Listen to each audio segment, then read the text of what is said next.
Bu. Assalamualaikum warahmatullahi wabarakatuh. Innal hamdalillah Waalaikumsalam. nahmaduhu wa nasta'inuhu wa nastaghfiruh wa na'udzu billahi min syururi anfusina wa min sayyiati a'malina. May yahdihillahu fala mudilla lahu wa may yudlil fala hadiyalah. Asyhadu an la ilaha illallah wa asyhadu anna Muhammadan abduhu wa rasuluh.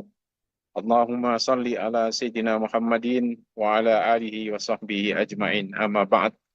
Qala Allah Ta'ala fi kitabil karim, a'udzu billahi minasyaitonir rajim, wasainal insana biwalidayhi hamalathu ummuhu wahnan ala wahnin wa fisaluhu fi amain anishkur li wa liwalidayhi ilayyal masir. Shadaqallahul azim. Alhamdulillah pada hari ini kita Recording semua in progress. bisa mengikuti webinar ini dan mudah-mudahan bermanfaat untuk kita semuanya, dan tentu kita terima kasih pada panitia BPK dan BPAP yang sudah menyelenggarakan acara ini. Sebelumnya saya mohon maaf tidak bisa menampilkan backgroundnya karena teknis, ya. Saya sedang ada di gunung ini. Ya, baik Ustaz. Baik, saya langsung masuk ke tema tentang al-madrasah al-ula. Ya, ada satu ungkapan dari seorang penyair yang sudah sama-sama kita ketahui, ya. Beliau mengatakan al-ummu madrasatun. Idza a'adattaha a'adatta sya'ban thayyibal a'raq. Ibu itu madrasah. Apabila kamu siapkan, maka berarti kamu menyiapkan bangsa yang berkarakter baik. Jadi ibu ini memang betul-betul menjadi sebuah madrasah yang lengkap, yang utuh, yang sempurna. Karena itu di ayat tadi Allah mengingatkan pada kita, wasainal insana biwalidayhi amalathu ummuhu wahnan ala wahnin. Allah menyebutkan tentang proses kehamilan seorang ibu. Apa maknanya? Maknanya pendidikan, ya, yang diberikan oleh ibu itu sudah dimulai sejak, ya, anaknya berada di dalam kandungan itu. Jadi ini bukan sekedar Allah menceritakan bagaimana susah payah yang dialami seorang ibu ketika mengandung, melahirkan, sampai kepada masa menyapih dan pendidikan selanjutnya. Tapi ini ada isyarat yang kuat dari Allah Subhanahu wa Ta'ala bahwa proses pendidikan madrasah itu sudah dimulai sejak seorang anak masih ada di dalam kandungannya. Satu saat saya bertemu dengan seorang hafidhoh dan dia cerita anaknya usia 7 tahun sudah hafal Quran. Saya tanya, apa rahasianya ini, Ustadzah? Waktu itu dalam satu acara beliau hadir. Mungkin Ustadz, ya, salah satu upaya saya selama hamil saya bacakan lebih dari 150 kali khatam Al-Quran dan dari hafalan langsung, katanya.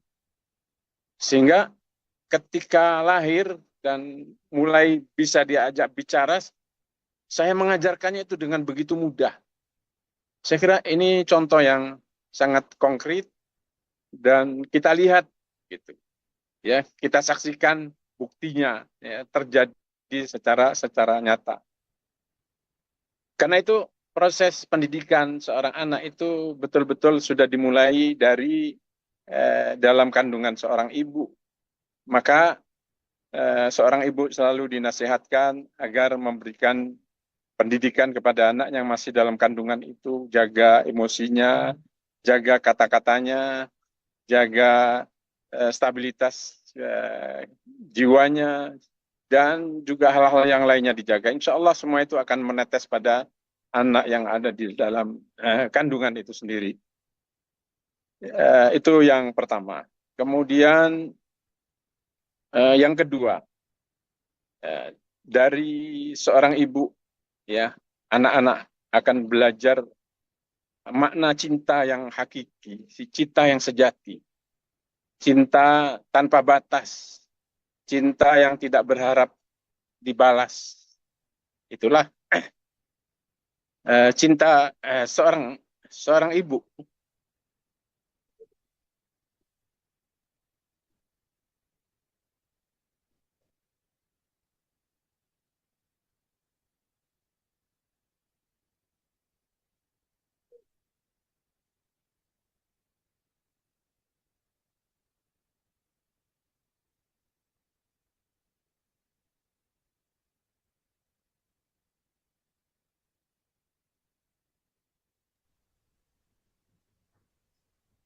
Ustadz Aun? Allah, sebentar Bu. Oh ya.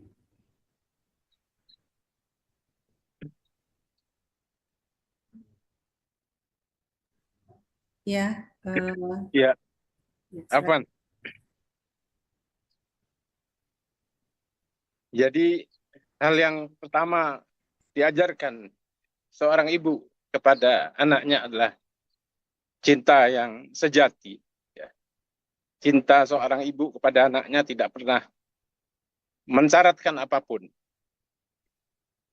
Dan ini ketika ditunjukkan kepada anak-anaknya, dia akan menetes, ya, akan menjadi karakter yang sejati bagi anak-anak. Itu yang pertama.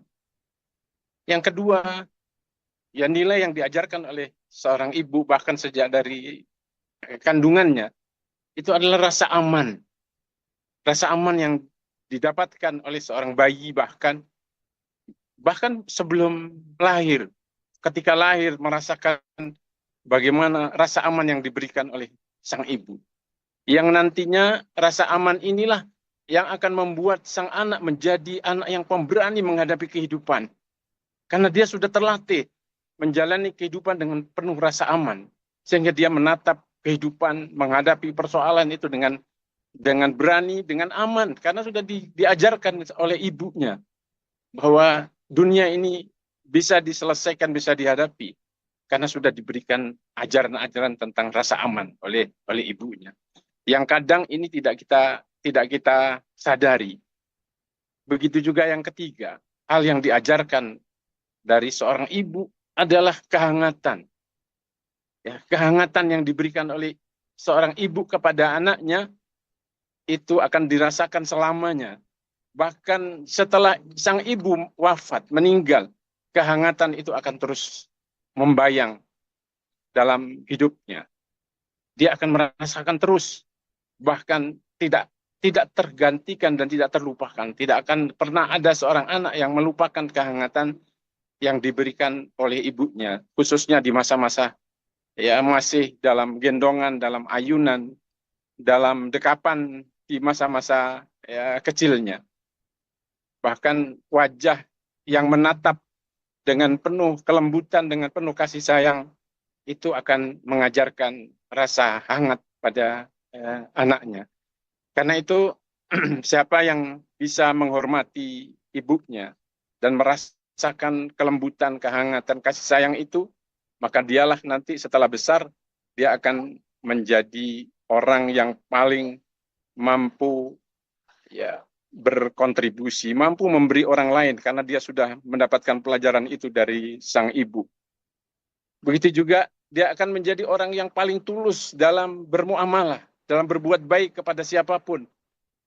Sehingga ajaran ketulusan inilah yang akan juga menetes pada anak-anaknya sehingga nanti ketika besar dia akan terbiasa berbuat baik kepada semua orang tanpa pamrih, ya tanpa berharap balas, apalagi kalau setelah besar kemudian diajarkan nilai-nilai agama, nilai keikhlasan, nilai ihsan, ya, masya Allah, bertemu, ya, ajaran-ajaran yang diajarkan di madrasah pertama, kemudian dikuatkan dengan ajaran-ajaran di sekolah, ya, ajaran-ajaran agama yang juga diajarkan, yang semuanya itu tidak pernah bertentangan dengan ajaran-ajaran agama ini. Dan yang keempat, ketika rasa kasih sayang, kelembutan, cinta sejati itu didapatkan seorang anak, maka ketika anak itu besar, dia akan tumbuh menjadi orang yang paling setia dalam bermuamalah. Karena ini ajaran yang sejati, yang jernih, yang pernah didapatkan di masa-masa yang seperti dikatakan oleh para penulis ketika kita mendidik anak di masa kecil itu seperti mengukir di dalam batu. Karena itu semua ini adalah jasa sang ibu. Ada ungkapan dari Adam Sarkowi yang sangat indah katanya. Ibu itu abadi. Ya, ibu itu abadi. Sekalipun mungkin secara fisik sudah pergi, tapi dia akan tetap hidup dalam diri anak-anaknya.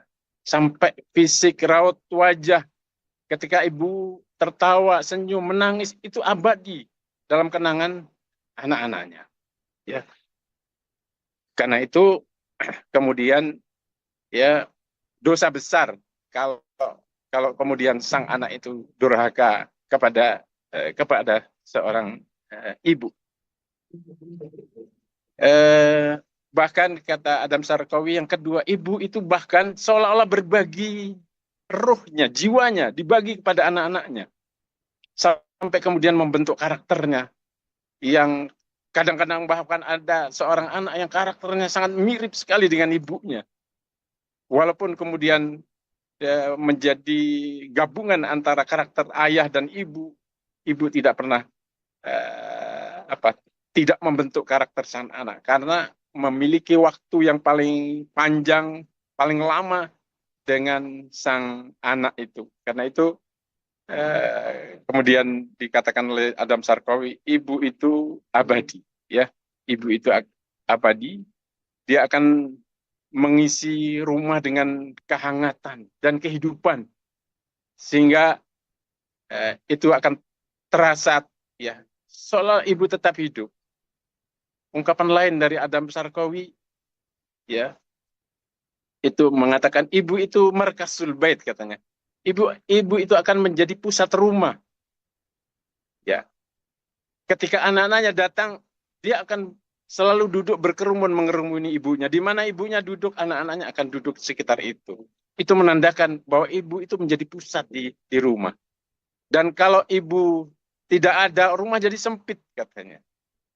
Ketika ngeriung bersama di malam hari, kemudian ibu sudah tidur, kemudian ibu masuk kamar, rumah itu terasa sepi dan terasa sempit.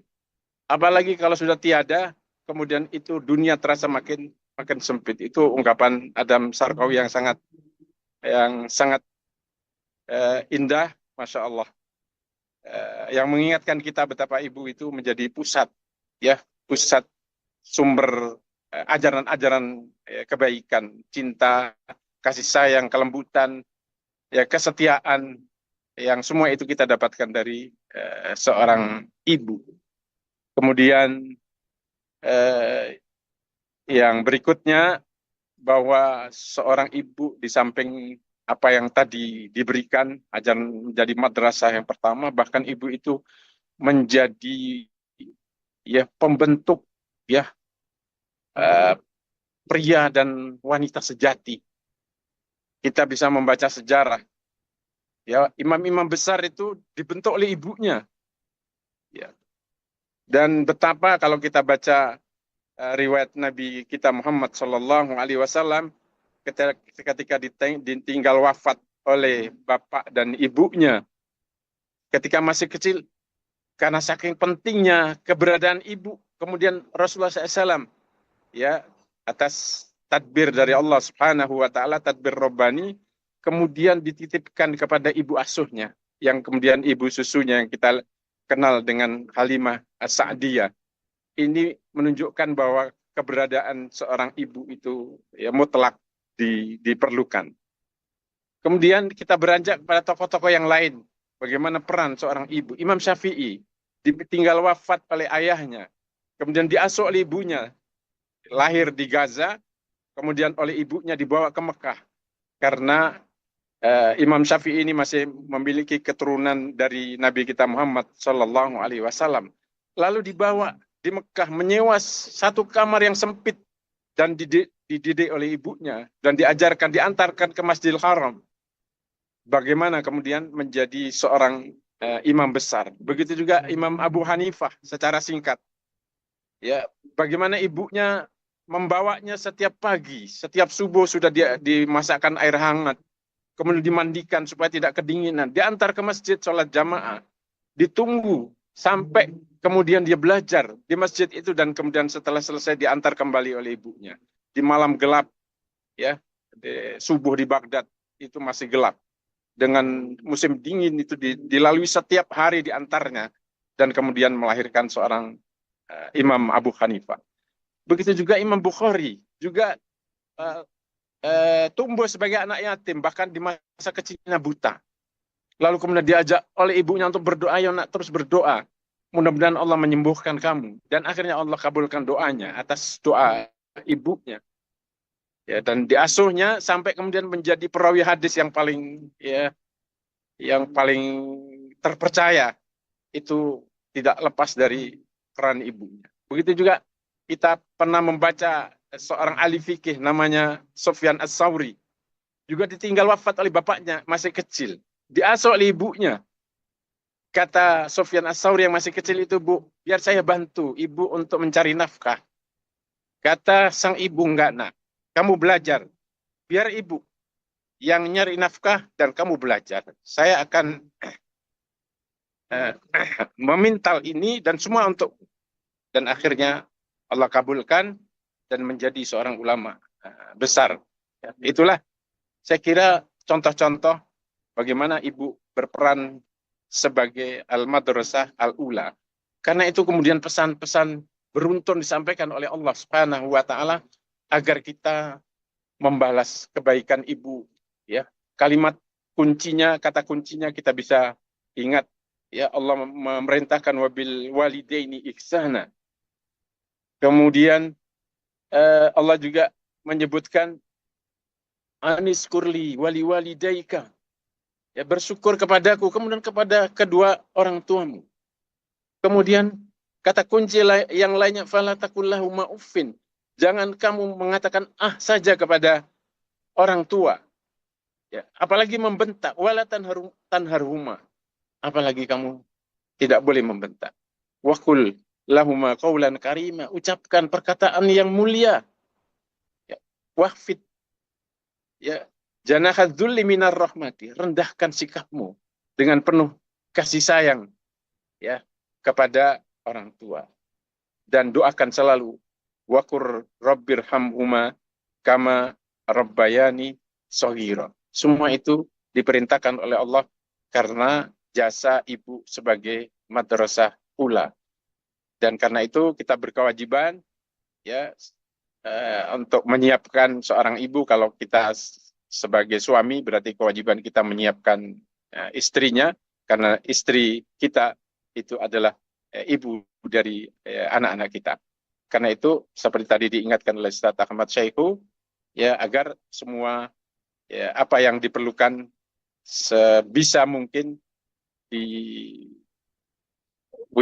dipenuhi, karena perannya yang sangat besar. Semoga Allah memberikan kekuatan kepada kita semua untuk bisa belajar, ya, ilmu, ya, dan menerapkan ilmu yang kita dapatkan dari madrasah yang pertama yang kita dapatkan sebelum, bahkan jauh sebelum kita belajar di sekolah, di madrasah yang bergedung, bahkan di kampus. Demikian, Bu, apa yang bisa saya sampaikan. Mudah-mudahan bermanfaat. Assalamualaikum warahmatullahi wabarakatuh.